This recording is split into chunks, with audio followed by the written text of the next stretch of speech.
Total confusion over the status of India's trade deal prevailing. PM Modi must come out with the final contents of agreement. Author, Nitya Chakrabarti.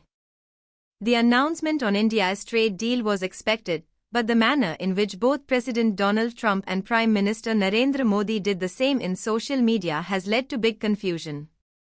After a phone call with Narendra Modi, Trump claimed on Monday that the US had reached a trade arrangement with India to roll back the punishing tariffs he had imposed on Indian products from 25% to 18%, in return for India's dropping its tariffs on some American goods, buying more US products, and ceasing its purchases of Russian oil. In a post on social media, Modi wrote that he was delighted by the tariff reduction but was spare on details, including whether his country would stop buying Russian oil as Trump had claimed. He even did not mention that the trade deal had been finalized. When two large economies and the world's largest democracies work together, it benefits our people and unlocks immense opportunities for mutually beneficial cooperation, Modi wrote. Modi also didn't mention what Trump said India is committed to buy American goods at a much higher level, in addition to over $500 billion of US energy, technology, agricultural, coal, and many other products, and that India will move forward to reduce their tariffs and non-tariff barriers against the United States to zero. There was a noticeable gap in tone between the statements issued by the US and Indian leaders following their phone call. There was much excitement in New Delhi among the BJP as also in the government circles. Everyone was expecting a follow-up detailed from the Indian government side, but nothing came out. Even at his party MPs meeting, Modi did not give more details, excepting saying that patience on behalf of India paid off. What is the exact situation? The government sources give nothing more excepting telling to wait for more details from Washington. It is clear that Trump has agreed to bring down the reciprocal trade rate to 18% as against the current 50% including 25% penalty. It takes into immediate effect, according to Trump. If it is so, it is a big gain for India as against its competitors China at 37%, Vietnam 20%, Bangladesh 20% and even Pakistan 19%.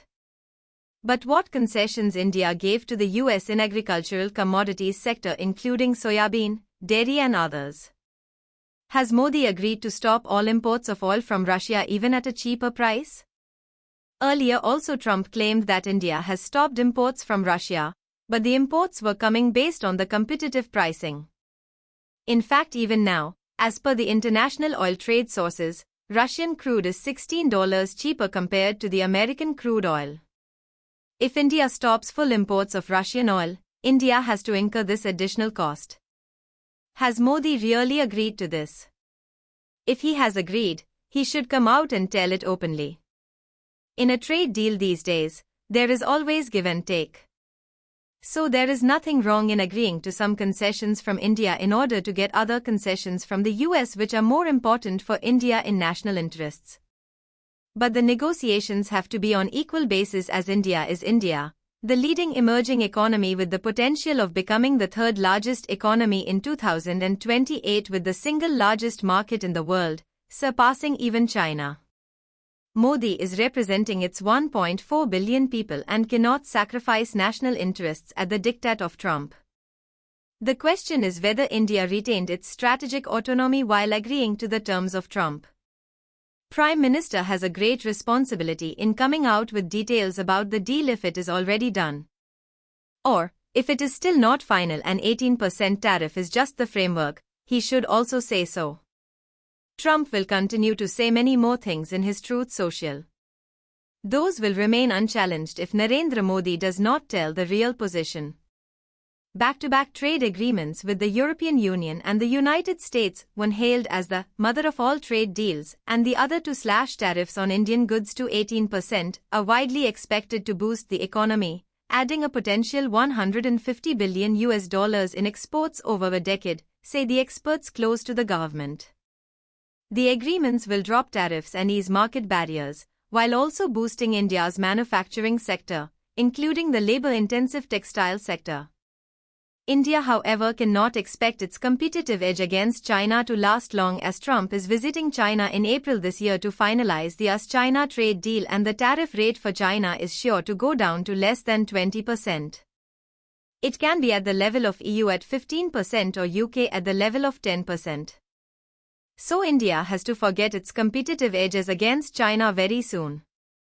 The 50% US tariffs affected multiple sectors, including steel, textiles, and pharmaceuticals. Steel shipments to the US, for example, plummeted 40% after the tariffs. The sector will be recovering, and that will be of big help to the Indian economy at this stage. It is to be seen how finally the India's trade deal is officially unveiled in its final form before evaluating its total impact on the Indian economy.